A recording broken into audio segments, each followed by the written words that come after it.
Alright guys, we're back with Chong Bong 3. So, if you are not a green belt yet, I don't want you guys working on this form. This is for green belts and higher. The reason why is a lot of you guys haven't learned how to do spin kicks yet. We don't do spin kicking until you are a green stripe, a gold belt with a green stripe, or until you are a little dragon brown stripe. So it's important that you know the prerequisite kicks before we actually perform the form. So Chong Bong 3, and just like we spoke about before, has different patterns, different sections, has repetition. Our first section is going to go straight forward, and it's almost the same thing twice after we do the very first move. Our second and third sections are going to be a kick combo, then block punch combos, and it's going to go from side to side. Our fourth section is the most challenging one in this form because there's no repetition, but we'll walk through it nice and slowly so you understand all the details of the form. So, again, I have Miss Chloe and Mr. Calvin here to assist me and to demonstrate while I talk through this form. So, Chong Bong 3, we're going to do section 1 starting first, and we're going to follow on through. So, if he's got our attention, turn it. Attention, come here back.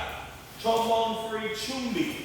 Now, remember, when you're watching this, they're actually doing it the same way that you would do it in class. So, it's important that we talk about which hand goes up first. A lot of times when I'm teaching you guys, I'll do it a mirror image so you guys can see that. But we're going to do it the actual way that it's intended to do first. So, very first, it's important that we're going to put our hands up in an X to set. And when we X, we're not going to exhale. So, we're going to set. Go ahead, guys.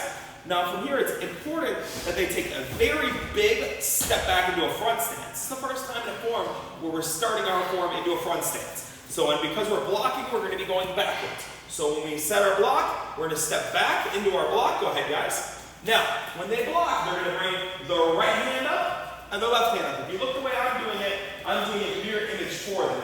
Their arms are pretty much like the letter L. Now they're going to reset them into an X. Go ahead, guys. And then their left hand is going to be coming up for the block. Go ahead, guys. We're going to drop the hand down and push into a palm heel strike straight in the center of the body. Go.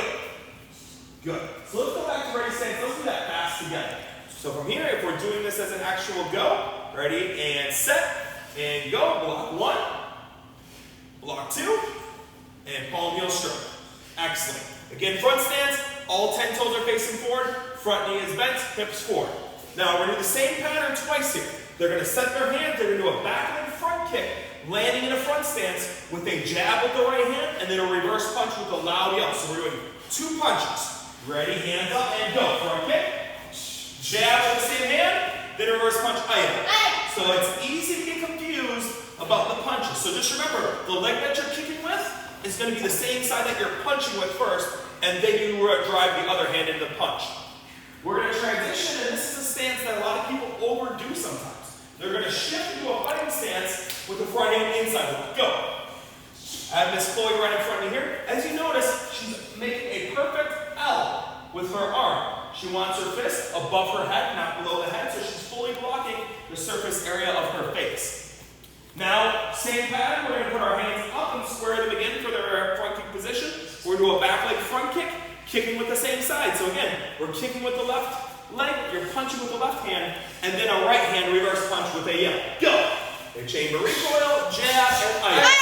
Again, their hips are forward, they're in a nice straight front stance, and we're going to shift into a fighting stance inside block. Go! Now if you notice the stance, Miss Chloe's front leg did not shift. It's still in a fighting stance, it's still facing forward, her back leg's facing side, which is super important. A lot of times, I see students where they overextend into like a half kimase stance because they're trying to block so hard. But we want to keep that stance nice and solid. Finishing up our first section, just like we did in Chong Bong 1 and Chong Bong 2, you're either going to finish with a step forward jab and a step forward jab with a loud yell. Go! Excellent. We're going to transition into section 2. And the way we're going to do that is with a kick that's really new to green belts. It's a Japanese round kick. However, in Japanese style martial arts, they actually typically do not actually point their toes or kick high in their kicks. So we're actually going to kick with the bottom of the foot. This kick is intended to kick someone below the belt in the groin. So a lot of times we see students when they're doing this kick way too past the target. It should just be a little bit past the center, and their toes are going to angle. So we're going to do this one together. Our hands are going to set up. They're going to chamber their knee like a front kick, but instead of kicking straight, we're just gonna angle it. So let's go ahead and do it together, team. We're gonna lift it up, they're gonna kick and recoil. We're gonna land into a front stance, grab with the front hand. You're gonna take your back hand, then your left hand, and ridge hand. So this is like if you're taking ridge hand right to someone's jaw or someone's face. Very dangerous move. It's important with the ridge hand that we tuck that thumb though and we hide it so we're striking with the right part of the hand. So we're officially now in section number 2. We talked about earlier, section 2 and 3 are the same patterns. Now, our kicking pattern is similar to what we did in Chong Bong 1 and Chong Bong 2. It's a round kick and then a side kick. So if we can remember, round kick, side kick for section 2, section 3, Chong Bong 1, Chong Bong 2, Chong Bong 3 all have that same exact kicking pattern. This time, however, again, we're going to have a different variation of this. So the team is going to step up. They're going to step up into a pivot and set your hands. Go ahead, guys. And they're going to do a round kick. Now, it's important to visualize your target and who you're actually kicking. So sometimes people, again, they kick to the side in a round kick a lot. You want to kick through the target, but not past the target. If Miss Chloe's knee points over here at my hand, go ahead, point your knee over there, ma'am, and she does a kick, it goes right past me. Or if I'm close enough to her, go ahead back to the chamber, ma'am, and her knee's there, she doesn't have a lot of space to kick me, right? We want to have a lot of space to maximize the power. So she's going to pull the knee back and extend the kick. Go ahead, you can kick it. Oh, no, you can kick it. Go ahead, kick it. Ooh, that's a good one. She's going to land feet in a ready stance position. The reason we're not going to get into a stance is because we know this is a kicking combination from the battle. And if you're doing combinations, especially in a fight, you're not just going to kick and stop and think about the kick. You want to have combinations ready to attack. So, Mr. Calvin, go ahead and demonstrate that round for us, please, sir. Again, chamber kick recoil. He lands on that straight line. Now, when we're doing a spin back kick, we got to think about the principles of a side kick, of course. The chamber kick, the recoil. But just like we do a step-up side kick, we have to have a pivot as well. If we end up kicking on the side of our foot, we're going to fall over on that side kick. So, when Miss Chloe does the side kick and when Mr. Calvin does the side kick, they're going to rotate their body half of the rotation. But their front foot, because we're already in a ready stance position, only needs to turn a quarter. Now, if you watch my front foot, when I do this spin, it's going to stay in position. If I let this foot move, I'm going to lose my balance. Notice it didn't even move. It's still there. And when I'm in my fighting stance, it's still super glued to the ground. So if you can think about keeping that base solid, you're going to be able to have a great spin back. The other important thing to remember beyond our chamber kick and recoil, our basic part of our side kick, is making sure that we take a second to freeze. If you don't freeze when you do this spin back kick, you'll see a lot of people, I'm going to do a mirror image so you guys can see, you'll see a lot of people chamber, but then they'll kick with their hands back here. That's going to cause all sorts of balancing issues. Plus, if you're kicking someone over there, your hands are down, you're going to get a proper punch in the face. Not a good scenario. So go ahead, they're going to go turn, chamber freeze, spin back kick, then go ahead, land in the fighting stance. Go! Spin, then chamber freeze, stomp it, fighting stance, nice and great. So now we're going in the opposite way.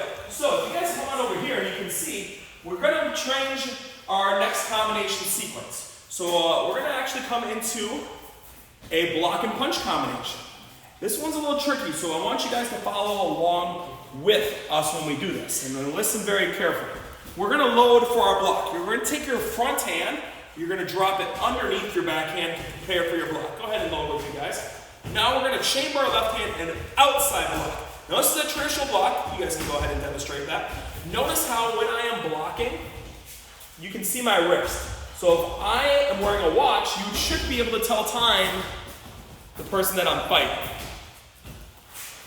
As we transition to the last part of this move, they're going to shift, reverse punch, front stance. Go. So I'm going to demonstrate that fast for you.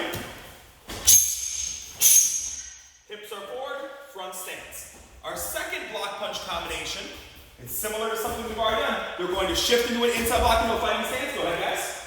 And then they're going to step forward and jab with their left hand with a loud yell. Go. Awesome, beautiful. Their hips are forward, their shoulders are square. Now, the next combination is just a repeat of what we just did. We're going to do a kicking combo, and then we're going to do a block and punch combination. So again, our kicking combination is a step up round kick, spin back kick. They're going to step up and make their pivot, make their L, and they're going to make sure front toes are going to be sideways, back toes are backwards. If their toes are flipped, the balance will not be there. Again, they're going to throw their round kicks to the side of the room. Go ahead, go, round kick. And they land and spin back kick. Just like that. They're in a fighting stance now. Beautiful. So we did our kick combination. We're still in section 3. It's a repeat. So we're going to come through and do our load and block. So the front hand comes underneath. I'm doing that as a mirror. Make sure you guys can go ahead and do it. Then we're going to block with the thumb edge and shift reverse punch front stance. So that is one go. The next go is a two-step move. Let's move together. We're going to inside block fighting stance, bend the knees down, and then step forward, jab with a loud yell. Go. Alright, great. So we just repeated the same pattern 2 times, right? We did a kick combination, we did a block punch combination. Here comes the tricky part. We're going to now move on to section number 4. So Mr. Genn is going to come film on this side now so you guys can really see the intricate details of what we are going to do here. So, section 4 is going to start with the Japanese round kick. Again, we're going to kick with the bottom of the foot, not the toes. We don't want to break our toes. So, always our hands are coming up first. Go ahead, team. Our hands are up. We're going to kick at an angle a little bit and recoil, landing in a front stance towards the front. If you were doing a tournament, you'd be facing now where the judges would be sitting. Or if you're thinking about where you are in the karate school, this is where the viewing area is. So, hands up and ready to kick, guys. Land in a front stance. They're going to use the front hand grab and then take the back hand ridge hand. So imagine this. It's like you're grabbing the side of someone's head and you're striking the opposite end with the inside ridge of your hand. Very painful. Now, we're going to up the pain level in this more of a self-defense type move. Imagine you're grabbing the back of a neck. Now from here, their face is on the inside. You're going to bring your hands and your knees and you're going to make them collide in the middle, striking and then putting your feet together. It's important. I want everyone to land with their feet together. So ready? And strike. Their feet are together. Now we're going to prepare for a knife hand strike. We're going to open our hands and you're going to snap them up to the right side and look at the actual knife hands. Now, it's important that we check our hand position because we're going to do a little bit of a motion with our wrist and we'll explain that in a second why we're going to do that. But let's make sure we're set first. The right hand, the hand that's farthest away from you, is facing your palm away. Your hand that's closest to you, which is your left hand, is facing right towards your face. Now, we're going to switch our wrists and do a knife hand strike down. This is where the power comes from. If I have my hands the opposite way, I'm just swinging my arms into a knife hand strike. I want to use my wrists, just like a punch, to snap and draw power. We don't punch like that. You twist with the hip and the wrist on a reverse punch. We'll do the same action with the wrist. So from here, we're going to step into a kimase stance. Now this is one that we haven't done in a form yet, but what we're going to do is you're going to step that left foot straight across. And you want to step it into that line. We're going to keep our toes forward, but we're going to sit and drop our knees outwards, dropping our behind to the ground. So let's do that together. We're going to step and step. So our 10 toes went forward. We want to have good posture. We're looking at our strike. Moving to the back now. This is where it gets a little challenging and confusing because again, we don't have repetition. We're going to step our right foot to the corner and go fighting stance to the back of the ring. Go. Very good. Here's where it becomes fun. We finally get to do our first jump kick in a form. Now, when we do our jump front kick, we're going to take a step forward first to set ourselves. So the team is they're going to take their right foot, they're going to step into a front stance. Go. Now they don't want to get in a super long front stance because they already know they're going to jump into the kick.